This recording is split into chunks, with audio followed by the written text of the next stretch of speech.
హైదరాబాద్ నగరాన్ని కేసీఆర్ గాని కేటీఆర్ గారు డెవలప్ చేసిండు కాబట్టి ఈ రోజు ఇంత బ్రహ్మాండంగా అన్ని సెటిల్ గెలిచాం మేము. నేను మిల్లా ముస్లిం సోదరులు తెలియజేస్తా ఉన్నా, క్రైస్తవ సోదరులు తెలియజేస్తా ఉన్నా, మీరు ఒక్కసారి ఆలోచన చేయండి. హైదరాబాద్ నగరంలో కానీ తెలంగాణ రాష్ట్రంలో ఏం జరుగుతుందని. రేవంత్ రెడ్డికి ఏమైనా జరుగుతుంది అంటే ఎవరు స్పందిస్తున్నారు? బండి సంజయ్ స్పందిస్తున్నాడు. అయ్యో రేవంత్ రెడ్డి గారు దించేస్తారంట, ఆయన కాపాడదామా అని చెప్పి ఆయన స్పందిస్తున్నాడు. ఇలా బీజేపీ పార్టీ కాంగ్రెస్ పార్టీ ఒకటా కాదా చెప్పండి. ఈ రోజున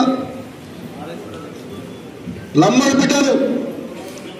ఆ రోజు వాళ్ళ భార్యలను పోలీసులంతా భార్యలంతా రోడ్డునెక్కి ధర్నాలు చేస్తే లంబడి సంబంధించినటువంటి కుటుంబాలు 29 మందికి ఉద్యోగాలు నేర్పించినటువంటి చరిత్ర కాంగ్రెస్ పార్టీ. మొన్ననేమో వస్తే సీఎంఆర్ కాన్స్టిట్యూన్సీ లో జరుగుతున్నటువంటి సంఘటన మీరు మా ల్యాండ్ గుంజుకుంటున్నారని బాధపడుతున్నారని చెప్పి అక్కడ రైతులంతా పోరాటం చేస్తే లంబడోళ్ళకు సంబంధించిన వాళ్ళందరూ తీసుకొచ్చి సంగారెడ్డి జైలు చేశారు. ఎంత దుర్మార్గం ఆలోచన చేయండి. ఇలా నిరుపేద పెట్టాలి కదా, ఒక ఎస్సీ ఎస్టీ బీసీలకు సంబంధించిన వాళ్ళందరూ తీసుకొని జైలు వేస్తే వాళ్ళని ఈ రోజున కటకాడ ప్రభుత్వం సపోర్ట్ చేసిన నరేంద్ర రెడ్డి తీసుకుపోయి జైలు వేశారు. ఇదాయం చేస్తున్న ప్రభుత్వం మీరు చేస్తున్న ఆలోచన ఆలోచన చేయాలి.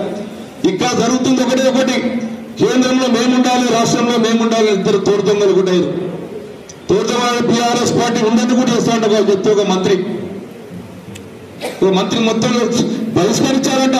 ఒక మంత్రి మాట్లాడతాడు, కేంద్ర మంత్రి గారు నువ్వు దేశానికి మంత్రివి, తెలంగాణకు మంత్రి కావు, కానీ మా బీఆర్ఎస్ పార్టీ తిరిగొస్తే నీ మంత్రి పదవి ఉన్నది, ఫ్యూచర్ నీ గెలిపించే ప్రసక్తి ఉంది. అక్కడ ప్రజలు కేసీఆర్ని తిట్టినోడు కూడా బాగుపడలే, కేసీఆర్ తిట్టినోడు కూడా బాగుపడలే.